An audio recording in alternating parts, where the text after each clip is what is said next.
A gut situation is back, which has really kept me off running this whole week. But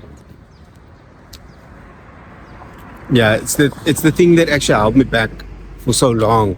We talk about the years of swollen knees, feet, and all this stuff. The issues with they took out my knees when I initially moved to Durban. It's gout or arthritis, whatever it is that you want to call it. I've been to the doctors a couple of times to try and find a solution, but they don't have a solution. They just give you pills, and the pills don't work. So if you don't know what gout is medically, I don't know how to talk about the medical phrases. I'll just talk about the experience as a person who's being diagnosed with or told he has gout. It's basically these crystals form in your joints, and it grinds your joints, and you get swelling, and it's very, very painful. It can almost feel like a fracture injury, but it's not. So I've had this now for 15 years, probably, but maybe a little bit more even, because when you're younger, you don't realize you have these ailments because you're young. Your youth is on your side. When you get older, you start to pay more attention to, like, hey man, this is not quite right.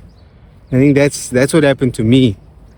I remember my wedding day, my feet were just so sore, and I thought maybe it's the shoes, but it wasn't the shoes. Actually, it was gout, and I'll be married 15 years in November. So that was something.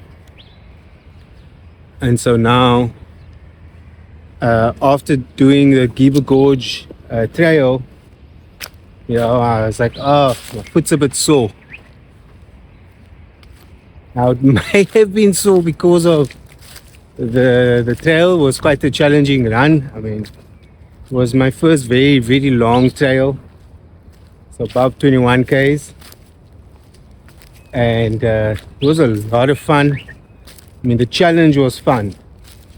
And the scenery was beautiful. And I walked off that. I thought, okay, foot's a bit sore the next day. But I carried on. And now, that was almost 2 weeks ago. And this whole week was being my foot with gout. Last weekend, I actually was in Cape Town running with Spencer to hear his story about what running has done for his life. I mean, he literally says, like, running saved me. Running really saved me, I can tell you that. I again was told, like, oh, my foot's a bit sore. I've got some deep heat, to rub on my foot. I took a Panado that eased up the pain. But yeah, the thing with gout is that it comes back. That pain comes back all the time.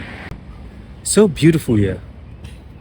Yeah, and it just grabs a hold of you, and it can be that gnawing pain. You feel like chewing your foot off, your arm off, and my knees those are the worst, because then I can't sit, and sometimes there are times where you need to sit.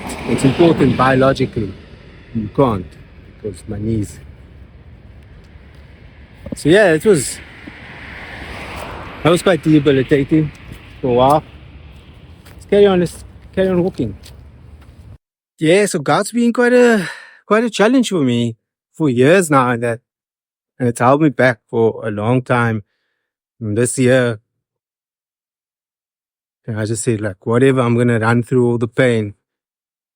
And I deal with this pain, like, it's so bad. It wakes me up in the middle of the night, and it throbs and it's paining.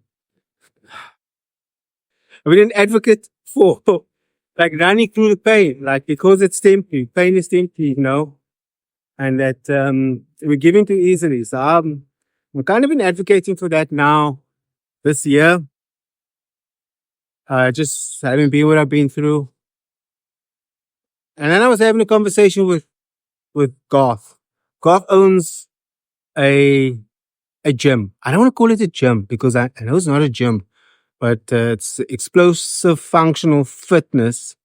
And yeah, he's always been an advocate for you don't need weights to train. You don't need a traditional gym environment to get fit. It's a lot about your mindset, your willingness to challenge yourself, which kind of aligns with where I'm at in my life right now, especially at the age of 48. You know, you can't train like you trained when you were young. Like there's a different approach that you need. So in this conversation with him, he said like, hey man, don't be afraid to slow down. What a simple but beautiful saying. Don't be afraid to slow down. So it's tough because I've been achieving so much in a very short period of time. The thought of slowing down, of not taking on new challenge has, sort of blindsided me that now I'm just so driven to achieve another goal. And it's important for us 40-year-olds or 50-year-olds to listen to our bodies, to actually take the time to slow down and say, hey, hold on, slow down a bit here. Life is long, Think about the long journey, not the short-term gain. It's not about running another trail marathon this weekend. It's about the long-term life you want. Like I'm 48. What do I want to be like when I'm 58? What do I want to be like when I'm 68? Like those are actually important things. Those are important to me when I started eating out of a smaller plate. It was, I can't sustain the exercise anymore because of gout. And I can't keep picking up weight. What do? So I ate out of a smaller plate, which actually taught me a hell of a lot about weight loss. So yeah. So when you're in your 40s or older, don't be afraid to slow down. Slowing down is probably the best thing that you can do. It doesn't mean you're stopping. Doesn't mean you suddenly, but I've got a thing. I've got my foot. But yeah, at the moment I've just got to take it easy and slow down. Although, can't slow down too much. Need to get back to my daughter. Anyway, so now that the school drop-offs is done, God really just held me back for a long time. And even when there was no pain, I kept sitting on the couch, because I would think that, oh no, I'm going to get an attack. It's going to happen. I'm going to go for a walk and then, the pain's going to come. Or I'll go for a walk and then I'll feel comfortable and then I'll go for a run and then the pain will come and then I'll be, in a lot of pain for weeks on end, which is something that actually happened.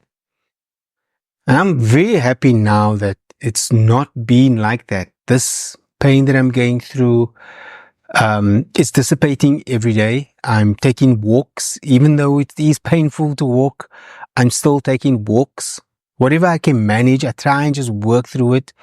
It pains in that moment, but I'm noticing that later on there's less pain and there's less need for pain meds. And so if that's you, if that's where you are at the moment, if you struggle with anything like this, I want to encourage you to try and walk just a little bit. Try and create some movement in your body to maybe challenge that pain, to let it know, hey, I'm not sitting down, I'm not giving in to you, I'm not letting you take over my life and dominate me. And that's what I felt that God was doing to me. It was dominating me. And now I'm in a position where I can say at 48 years old, I've run marathons, I've run trail marathons, I've taken on lots of different challenges. I've had the privilege of speaking to other people who have shared with me just how much that running and movement and exercise has changed their life, like Spencer said. So I'm hoping that you get some value out of this conversation, that maybe if you've been affected by this, I'd love for you to share your story about how pain has really just limited you in your prime age now, or your older age. and what you're doing to overcome it. And if you need some encouragement, please let me know, and I'll do my best to reach out to you. Okay, my name's Richard, and this has been Richard Talks. Thank you.